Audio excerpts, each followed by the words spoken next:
Hello children, welcome to SI education.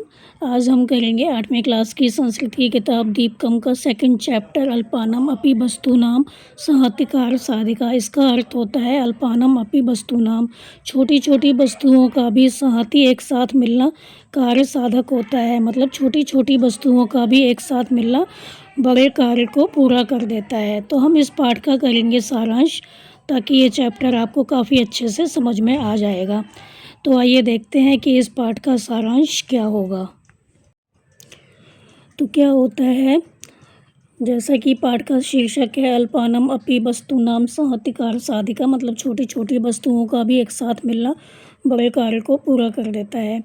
तो प्रथम खंड में क्या होता है, यात्रियों की समस्या पैदा होती है। कुछ मित्र होते हैं वो विद्यालय से घूमने के लिए देवभूमि उत्तराखंड जाते हैं। तो उस समय वर्षा ऋतु थी और वे गौरीकुंड नामक स्थान पर पहुंचते हैं और वहां से केदारनाथ जाने लगते हैं। रास्ते में क्या होता है, अचानक तेज़ वर्षा होने लगती है, अंधेरा छा जाता है और तेज़ हवा चलने लगती है। पहाड़ों से पत्थर गिरने लगते हैं, पानी गिरने लगता है। सभी डर जाते हैं और भगवान से प्रार्थना करने लगते हैं कि हमें बचाएं। तो कुछ मित्र हैं जो कि विद्यालय से घूमने के लिए देवभूमि उत्तराखंड गए हैं। तो इस भाग में कुछ मित्र कठिन पहाड़ी मार्ग पर जा रहे होते हैं। अचानक तेज़ वर्षा, फिसलन और रास्ते की कठिनाई के कारण वे रुक जाते हैं। वे चिंतित हो जाते हैं कि अब आगे कैसे जाएंगे, क्योंकि मार्ग जो है, रास्ता जो है, बहुत खतरनाक है। तो यहाँ पर यही बताया गया है कि कठिन परिस्थितियों में क्या होता है, मनुष्य घबरा जाता है और समाधान ढूंढने लगता है। लेकिन उनका जो मित्र होता है सुधीर, वो सबको हिम्मत देता है कि डरने की आवश्यकता नहीं है, हमें धैर्य रखना चाहिए और उपाय सोचना चाहिए।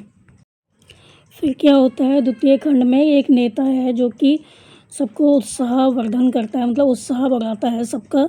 मित्रों में से एक नेता उन्हें समझाता है कि डरने की आवश्यकता नहीं है। तो उनका जो नेता है उसका नाम सुधीर है। वो हिम्मत देता है कि मित्रों, डरने की कोई आवश्यकता नहीं है, हमें धैर्य से काम लेना चाहिए और कोई उपाय सोचना चाहिए। तो वो कहता है कि आत्मविश्वास एकता से असंभव कार्य भी संभव हो जाता है।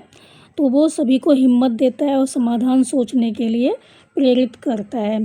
तभी दिनेश है, वो कहता है अब क्या करें, हमारा रास्ता भी टूट गया और पुल भी नहीं है, तो आगे कैसे जाएंगे। तब नेता उनको समझाता है कि झगड़ो मत, जब वर्षा रुक जाएगी और वातावरण साफ हो जाएगा तब हम सब मिलकर रास्ता बनाएंगे और आगे बढ़ेंगे। तो यही बताया गया यहाँ पे कि जो मित्र हैं जब डर जाते हैं तो उनका एक नेता होता है जिसका नाम सुधीर है। वो सबको हिम्मत बढ़ाता है कि डरने की आवश्यकता नहीं है, हमें धैर्य से काम लेना चाहिए, हमें आत्मविश्वास एकता से काम लेना चाहिए। आत्मविश्वास और एकता से असंभव कार्य भी संभव हो जाता है। तो वो सभी को हिम्मत देता है और समाधान सोचने के लिए प्रेरित करता है। तो यहाँ पर कहने का भाव यही है कि सही नेतृत्व मिल जाता है सही टाइम पर और सकारात्मक सोच होती है तो कठिनाइयों का सामना भी किया जा सकता है।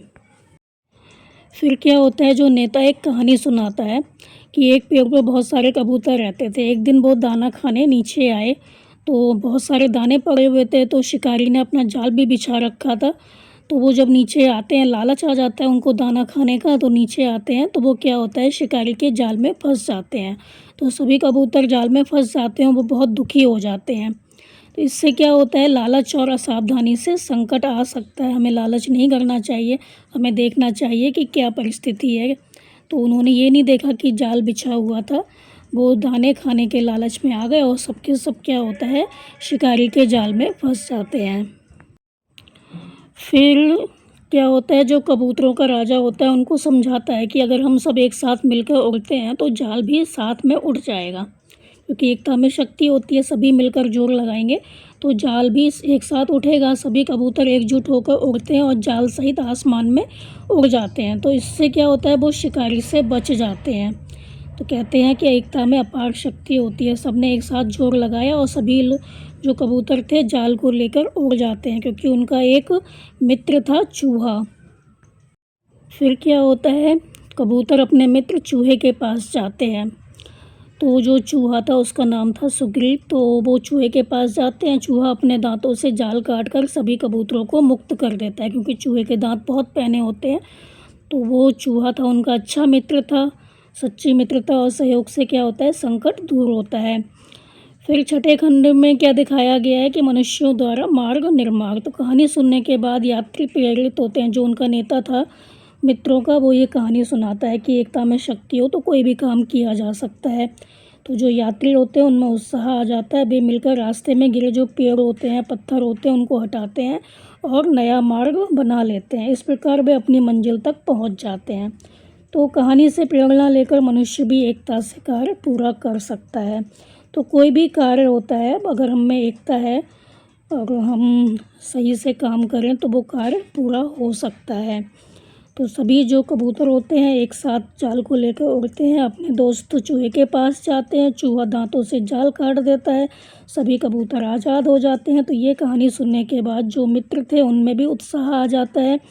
तो वो भी क्या करते हैं, अपनी एकता दिखाते हैं। वो सभी मिलकर रास्ते में गिरे पेड़ पत्थर जो भी होते हैं उनको हटा देते हैं, नया मार्ग बनाते हैं, रास्ता बनाते हैं और इस प्रकार वो अपनी मंजिल तक पहुंच जाते हैं। तो कहानी से प्रेरणा लेकर मनुष्य भी एकता से कार्य पूरा कर सकता है। तो हम इस कहानी से प्रेरणा ले सकते हैं कि अगर हमारे अंदर एकता है, अगर हम मिलजुल कर काम कर सकते हैं तो हम कोई भी काम कर लेते हैं। तो एकता में अपार शक्ति होती है। तो इस कहानी से हमें यही शिक्षा मिलती है कि छोटे छोटे साधन भी मिलकर बड़ा काम कर सकते हैं। एकता, सहयोग और बुद्धिमानी से हर समस्या का समाधान संभव है।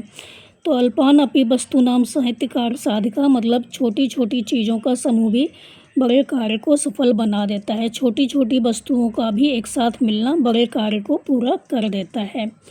तो ये था इस पाठ का सारांश। इस पाठ में यही बताया गया है कि एकता में बहुत शक्ति होती है। अगर समय रहते हम बुद्धि का प्रयोग करें, हम घबराएं नहीं, तो हम बहुत कुछ कर सकते हैं। तो एकता में इतनी अधिक शक्ति होती है कि हम बड़े से बड़े कार्य को भी पूरा कर सकते हैं। छोटी छोटी चीज़ों का समूह भी, अगर छोटी छोटी चीज़ों का समूह भी एक साथ मिल जाता है तो बड़े कार्य को करने में सफल हो जाता है। तो ये था इस चैप्टर का सारांश। उम्मीद है आपको समझ में आया होगा। तो आप इसको अच्छे से समझ कर याद कर लीजिए और हमारे चैनल असा एजुकेशन को लाइक कीजिए, सब्सक्राइब कीजिए और शेयर करना बिल्कुल मत भूला करिए। Thank you.